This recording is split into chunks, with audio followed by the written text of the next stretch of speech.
दोस्तों, supreme court ने संविधान के अनुच्छेद 32 के तहत एक रिट जारी किया है और आज के वीडियो में हम आप लोगों को उस रिट के बारे में बताएंगे कि उस रिट के जारी होने से क्या प्रभाव पड़ेगा। इसके बारे में डिटेल रूप से हम आप लोगों को बताएंगे। दोस्तों, सुप्रीम कोर्ट ने मासिक धर्म को मौलिक अधिकार के रूप में घोषित कर दिया है। सुप्रीम कोर्ट में जे.आर. ठाकुर नाम के एक याचिकाकर्ता थे जिन्होंने सुप्रीम कोर्ट में पीआईएल दायर किया था। पीआईएल यानी जनहित याचिका, जिसको हम हिंदी में बोलते हैं और इंग्लिश में बोलते हैं पब्लिक इंटरेस्ट लिटिगेशन, यानी जनहित याचिका सुप्रीम कोर्ट में जे.आर. ठाकुर नाम के एक व्यक्ति ने जारी किया था, जिसमें जे.आर. ठाकुर ने 3 प्रमुख मांगे रखी थी। जिसमें पहला मांग ये था कि सभी स्कूलों में, फिर चाहे वो निजी स्कूल हो या सरकारी स्कूल हो, वहाँ कक्षा 6 से 12वीं तक की बालिकाओं के लिए, छात्रों के लिए मुफ्त सैनिटरी पैड उपलब्ध कराने हेतु सुप्रीम कोर्ट में पीआईएल दायर किया गया था। इसका पहला पॉइंट ये था। दूसरा पॉइंट ये था कि सभी विद्यालयों में लड़का तथा लड़कियों के लिए अलग से शौचालय की व्यवस्था होनी चाहिए। और तीसरा जो जनहित याचिका दायर किया गया था, उसमें यह था तीसरा पॉइंट कि स्कूलों में मासिक धर्म जागरूकता अभियान चलाया जाना चाहिए। ये 3 पॉइंट जे.आर. ठाकुर के द्वारा जनहित याचिका में दायर किया गया था और इसी को लेकर सुप्रीम कोर्ट ने एक बड़ा निर्णय दिया है कि मासिक धर्म को मौलिक अधिकार के रूप में घोषित किया है। सुप्रीम कोर्ट ने आर्टिकल 21, आप लोग जानते हैं कि संविधान के अनुच्छेद 21 में है प्राण एवं दैहिक स्वतंत्रता। उसी में है कि गरिमापूर्ण जीवन जीने का अधिकार है।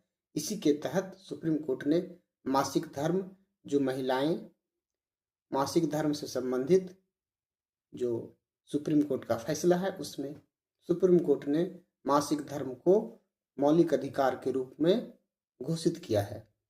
जिसमें सुप्रीम कोर्ट ने जो रिट जारी किया है, उसमें सुप्रीम कोर्ट के द्वारा जो प्रमुख निर्देश दिया गया है, उसमें पहला निर्देश ये है कि सभी प्राइवेट तथा गवर्नमेंट स्कूल में स्वच्छ जल आपूर्ति वाले शौचालय की व्यवस्था करने का निर्देश सभी स्कूलों को दिया गया है सुप्रीम कोर्ट के द्वारा, पहला निर्देश। दूसरा निर्देश ये है कि दिव्यांग छात्र के लिए अलग से बाधा रहित शौचालय की व्यवस्था सभी विद्यालयों में होनी चाहिए। तीसरा पॉइंट ये है कि बायोडिग्रेडेबल सैनिटरी पैड सुविधा मुफ्त में सभी सरकारी विद्यालय और निजी विद्यालय में होना चाहिए। और चौथा है कि सभी विद्यालय में एक खास शिक्षक या अधिकारी नियुक्त किया जाना चाहिए। एक खास स्थान होना चाहिए जहां से मुफ्त में सैनिटरी पैड उपलब्ध हो सके। तो सुप्रीम कोर्ट ने ये 4-5 मुख्य निर्देश दिए हैं और सुप्रीम कोर्ट ने इस निर्देश के अनुपालन के लिए 3 महीने का समय दिया है कि 3 महीनों में सभी विद्यालयों में, फिर चाहे वो निजी विद्यालय हो या सरकारी विद्यालय हो, सभी विद्यालयों में ये सुविधा होनी चाहिए।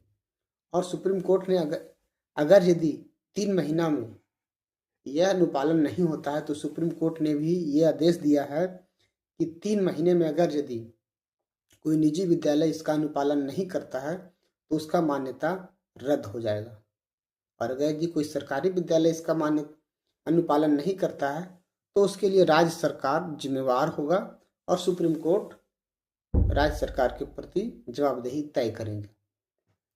तीसरा है पॉइंट इसमें ये कि जिला शिक्षा पदाधिकारी, जो जिला स्तर पर शिक्षा से संबंधित जो प्रमुख पदाधिकारी होते हैं, जिला शिक्षा अधिकारी, वो प्रत्येक विद्यालयों में कम से कम 1 साल में 1 बार विद्यालय का भ्रमण कर वहां पर मासिक धर्म से संबंधित जो सुप्रीम कोर्ट का गाइडलाइन जारी किया गया है उसका अनुपालन हो रहा है या नहीं, ये जिला शिक्षा अधिकारी को करना है।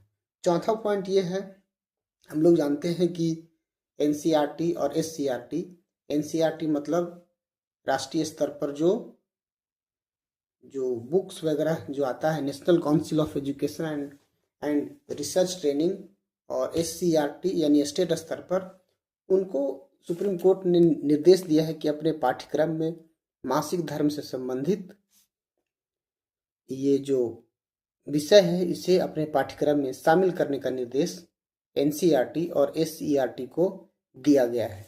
5वां पॉइंट ये है कि हम लोग जानते हैं कि एनसीपीसीआर और SCPCR national commission for child protection right के तहत केंद्र सरकार को भी इसका निगरानी करने का निर्देश दिया गया है। तो दोस्तों, ये था सुप्रीम कोर्ट के द्वारा जो आज एक महत्वपूर्ण ऐतिहासिक फैसला जनहित याचिका जो दायर किया गया था उसके माध्यम से जो रिट जारी करके दिया गया है, तो ये आज का महत्वपूर्ण फैसला था जो हम आप लोगों को बताए। अगर आपको ये जानकारी अच्छी लगी तो इसे ज़्यादा से ज़्यादा शेयर जरूर कीजिएगा। धन्यवाद। जय हिंद।